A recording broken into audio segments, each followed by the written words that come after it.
전 세계 코로나19 확진자가 6천만 명을 향해 나아가고 있습니다. 많게는 하루 60만 명대의 새 확진자가 하루 새 추가되는 모습이고 사망자는 하루 1만 명 안팎으로 추가되면서 140만 명을 넘겼습니다. 국내도 상황이 힘들긴 마찬가지입니다. 어제는 엿새 만에 200명대 신규 확진자를 기록했지만 주말 검사 건수가 적었던 걸 감안하면 아직 300명대 확산세 난관에서 완벽하게 빠져나왔다고 보기는 힘든 상황입니다. 이런 가운데 우리 수출 지표는 최근 나쁘지 않은 모습을 보여주고 있어서 그나마 위안이 되고 있는데요. 문제는 코로나19 상황이 이렇게 계속 나빠지다 보면 우리 경제 버팀목인 수출이 언제 꺾일지도 장담하기 어렵다는 겁니다. 오늘 이슈 분석에서는 우리 수출과 경기 상황 전문가와 함께 짚어보겠습니다. 조경엽 한국경제연구원 선임연구위원 나왔습니다. 박사님 안녕하십니까? 예, 안녕하십니까? 네, 일단 전 세계가 지금 상황이 안 좋죠. 코로나19 3차 대유행 이런 이야기가 우리나라와 외국에서 여러모로 좀 쓰이고 있는 상황인데 미국도 락다운, 셧다운 이야기가 계속해서 들리고 있고 우리도 지금 거리두기 단계를 높인 상황이에요. 이런 상황에서 어제 11월 1일부터 20일까지 20일간을 집계한 수출입 동향이 나왔는데 일단은 선방을 했다고 봐야 될 것 같습니다. 예, 좀 다행스러운 일이라고 생각을 하는데요. 이제 20일까지 수출을 보면 수출액이 이제 313억 달러로 전년 동기 대비 11% 가량 이제 증가를 한 상황입니다. 그러니까 이 중에서 이제 반도체, 자동차, 무선 통신기기 수출이 크게 이제 늘어나면서 실적 개선에 상당히 기여를 지금 한 상황인데요. 국가별로 보면은 이제 일본이나 중동, 그다음에 호주로의 수출은 계속해서 이제 어려움을 겪고 있지만은 중국, 미국, EU로 수출이 이제 3개월 연속해서 이제 증가세를 이어가고 있는 상황입니다. 조업 일수가 작년에 비해서 한 0.5일 정도 많았는데 이제 이런 조업 일수를 감안을 하더라도 작년에 비해서 한 7.6% 수출 증가가 좀 나타나고 있는 상황인데요. 그렇지만 이제 그 코로나 재확산이 우려되고 있는 상황이고, 그다음에 이런 코로나 재확산으로 인해서 이제 생산 차질을 빚거나 아니면 이제 지금 우리가 수출의 호조세를 이어가고 있는 중국이나 EU, 미국 등으로의 이제 수요 감소로 인해서 수출이 둔화될 가능성이 여전히 산존을 하고 있기 때문에 지금 수출 호조세로 전환될지는 이제 조금 더 두고 봐야 할 상황이라고 생각합니다. 알겠습니다. 이게 추세로 이어질지는 좀 지켜봐야 될 것 같다라는 말씀이셨고요. 품목별로 좀 자세하게 보겠습니다. 앞서 잠깐 그래프를 통해서 봤습니다만 반도체가 역시나 좀 좋았어요. 그래서 지금 반도체 관련해서 계속해서 전망이 좋게 나오면서 삼성전자나 SK하이닉스는 주가도 요즘 들어서 계속 특히나 어제 특히 좋았고요. 그렇죠. 그래서 이 반도체 관련해서 전망을 좀 어떻게 하고 계시는지 궁금합니다. 예, 지금 여태까지 우리가 3분기 성장률을 보면 2분기에 비해서 한 1.9% 성장을 했잖아요. 근데 이러한 배경에는 사실 ITC 반도체를 포함해서 그러니까 이런 이제 ITC 산업이 튼튼한 이제 버팀목 역할을 했기 때문에 이제 가능했다고 이제 생각을 하는데요. 총 수출액 중에서 ITC 수출이 차지하는 비중이 거의 한 40%에 육박을 할 정도 상당한 부분을 차지를 하고 있습니다. 지난달에 ITC 수출액이 164억 달러로서 전년 대비 한 6% 지금 증가를 하고 있는 상황인데요. 품목별로 보면 이제 그 파운드리 산업의 이제 호조로 인해서 시스템 반도체하고 이제 메모리 반도체에 대한 수요가 상당히 이제 늘어나고 있고요.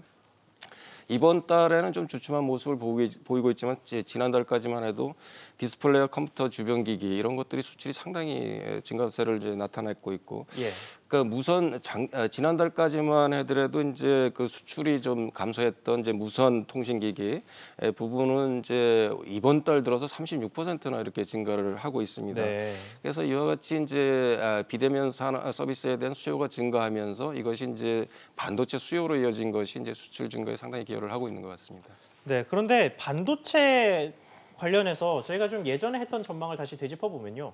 이게 미국이 화웨이를 제재하면서 화웨이가 미리 반도체 필요한 반도체를 감당해내기 위해서 선주문을 많이 해서 그 반사이익을 우리 반도체 업계가 누렸다 이런 식의 전망이 많았거든요. 이걸 뒤집으면 화웨이 효과가 끝나고 나면 우리 반도체 수출이나 실적이 하락세로 돌아설 것이다 이런 식으로 전망하는 경우도 꽤 많았단 말이죠.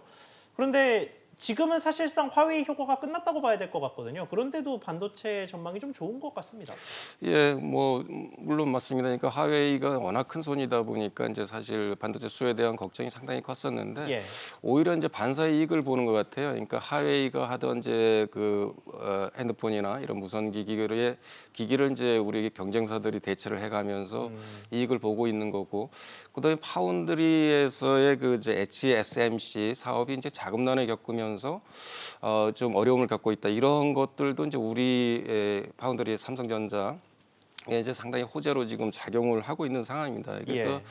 중국이 전반적으로 반도체 굴기가 이제 어렵다는 상황이 어려워지면서 사실 우리가 이제 반사이익을 보는 측면이 상당히 크고, 그다음에 삼성전자 같은 경우에는 내년에 이제 한 10조 원 이상의 투자를 이제 계획을 하고 있고, 이제 SK 하이닉스 같은 경우에는 인텔 그 낸드 비즈니스를 이제 매입하지 않았습니까? 예.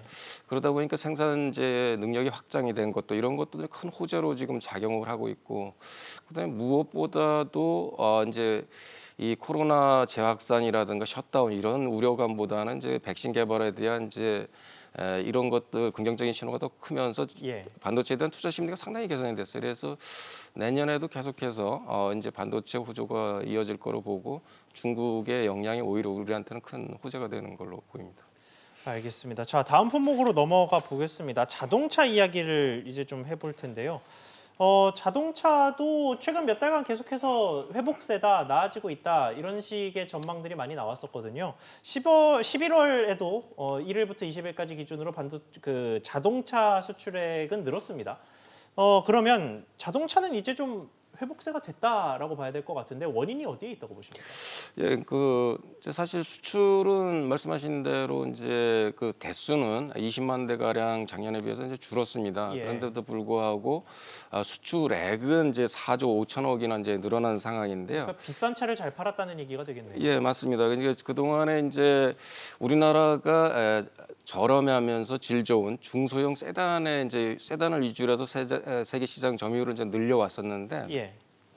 이러한 전략이 이제 중국이 이제 자동차 산업으로 뛰어들면서 이런 전략이 상당히 한계 부딪히면서 세계 이제 시장 점유율도 좀 떨어지는 상황이었습니다. 그래서 이제 우리나라 완성차 업체들이 이러한 이제 중저가 차량에서 SUV나 이제 전기 자동차로 이렇게 전환한 전략을 택했는데, 그것이 이제 코로나 역경 속에서 상당히 빛을 발하고 있는 상황이라고 생각합니다. 알겠습니다. 자, 그러면 안 좋은 이야기로 좀 넘어가 보겠습니다. 이렇게 사실 코로나19 상황에서도 우리 수출이 선방하고 있다라고 하는 게 현재까지의 수출 상황을 한 문장으로 분석할 수 있는 정리 결과라고 생각을 하는데, 환율이 계속해서 좀 뇌관이 돼가고 있다는 전망이 많이 나와요. 지금 어제 마감가가 달러당 1,110원 40전입니다. 그러면 이게 중소기업들이 마지노선으로 생각하는, 그러니까 손해를 보지 않는 환율보다 이미 더 아래로 내려갔다고 하거든요. 그러면 뭐 앞으로도 이런 환율 추세가 이어지면 우리 수출에 장기적으로 타격이 될 수밖에 없는 것 아닙니까? 예, 물론입니다. 지금 이 코로나 사태뿐만 아니라 환율 리스크, 여기에 이제 환율 리스크까지 겹치게 되면 우리나라 수출 산업에 특히 그 중소기업, 수출 중소기업 같은 경우는 상당한 타격을 받을 수밖에 없는 것 같아요. 그러니까 중기중앙회에서 이제 설문조사한 거를 보면 환율이 하락하면 지금 한 60% 이상의 중소수출 기업이 이제 채산성이 맞지 않는다고 이제 얘기를 할 정도로 환율 하락이 이제 중소기업, 특히 이제 유동성 위기를 겪고 있는 중소기업들에는 상당한 타격이 될 거로 예상이 되는데요. 예. 이와 같이 이제 환율이 하락한 이유를 보면은 미국이 이제 상당히 경기 회복을 위해서 유동성 확대를 정책을 상당히 폈기 때문에 달러가 상당히 많이 풀려 있는 상황입니다. 그런데 그 달러가 이제 그 신흥국, 특히 이제 우리나라 같이 상대적으로 펀디멘털이 좋은 쪽에 이제 주식시장으로 주로 이제 달러가 이제 몰리면서 환율 하락이 이제 이어지고 있는 건데, 그 내년에 이제 바이든 대통령이 취임을 하게 되면 사실 재정 확대 정책을 지금 공약을 내세우고 있기 때문에 이러한 상황이 더 이제 강화될 가능성이 상당히 큽니다. 달러를 더 많이 찍어낼 것이기 때문에 가치가 떨어질 거라는 얘기죠. 예, 그렇죠. 그래서 이제 JP 모건이라든가 그 골드만삭스 같은 경우에서 앞으로 환율이 한 15%더 추가 하락할 가능성이 높다고 이제 전망을 할 정도인데요. 네. 이게 문제는 우리가 대응 수단이 그렇게 많지 않다는 게 지금 문제예요. 예. 지금 우리가 이제 관찰 대상국, 환율 관찰 대상국에 있기 때문에 정부가 적극적으로 이제 환율에 개입하기가 쉽지 않은 상황이고, 네. 그다음에 주택 시장이나 그 주식 시장 같은 게 이제 과열 현상을 보이고 있기 때문에 우리가 유동성을 확대를 한다든가 금리 인하 정책을 쓰기도 만만치가 않은 상황입니다. 그러니까 원화 가치를 떨어뜨리려다가 자산 가격의 급등을 불러올 수 있다. 그러니까 이제 지금 어떤 이제 정책 수단이 마땅치 않은 상황인데, 그러다 보니까 기업 스스로 이제 수출 경쟁력을 회복하는 수밖에 없지 않느냐, 이제 이런 얘기들이 나오고 있는 것 같습니다. 알겠습니다. 어떻게 이게 아마 장기전이 될 것 같은데 어떻게 대응을 할지 좀 지켜봐야 되겠고요. 리스크가 요인이 하나 더 있습니다. 노사관계 문제인데요. 최근 자동차 업계를 중심으로 해서 파업을 논의 중이다. 뭐 이런 식의 이야기가 계속해서 들리고 있어요. 지금 노사관계 상황은 좀 어떻게 보십니까? 예, 지금 삼중고가 겹치는 거죠. 그러니까 코로나에다가 환율 리스크, 그다음에 노조 문제까지 이렇게 겹치게 되면 사실 이제 자동차 생태계, 산업 생태계가 붕괴될 거다. 그렇게 되면 이제 협력업체나 지역 경제마저 붕괴될 거라는 이런 우려 목소리가 지금 나오고 있는 상황인데요. 예. 지금 보면 기아차나 이제 한국 GM 노조가 예고한 대로 이제 이번 주에 이제 파업에 돌입하게 되면 수만 대의 생산 차질이 이제 불가피한 상황입니다. 그러니까 한국 GM 같은 경우에는 한 6년간 한 3조 원 이상의 이제 적자를 보고 있는 상황에서 최근에 이제 그 수출 주문량이 늘어났습니다. 그래서 수출 물량이 좀 딸리고 있을 정도로 이제 기회를 맞고 있는데, 예. 여기에 이제 생산 차질을 빚게 되면 기업 정상화가 이제 어려워질 가능성이 상당히 높은데요. 예. 이러한 시기에 이제 노조가 임금 인상을 지금 요구하고 있는 건데, 사실 우리나라 이제 자동차 업계를 보면은 경쟁사에 비해서 연봉은 한 1,000만 원 이상 높아요. 그래 그 대신에 경쟁사라는 게 글로벌 경쟁사를 그렇죠. 말씀하시는 이제 거예요? 도요다나 이제 폭스바겐 이런 회사들과 비교를 해보면 예. 1,000만 원이 높고 이제 한 대 생산하는 데는 2배 이상 시간이 지금 걸리고 있는 게, 그러니까 이런 이제 고비용 저효율 이런 것은 이제 자동차뿐만 아니라 이제 전 산업에 지금 우리나라 고질병으로 이제 지목이 되고 있는데요. 예. 지금 이제 노동 생산성 대비 노동 비용을 보면 그 G5 국가들은 이제 매년 한 1.5%를 감소를 하고 있는데 반해서 우리나라 2.5%씩 증가를 하고 있는 상황이거든요.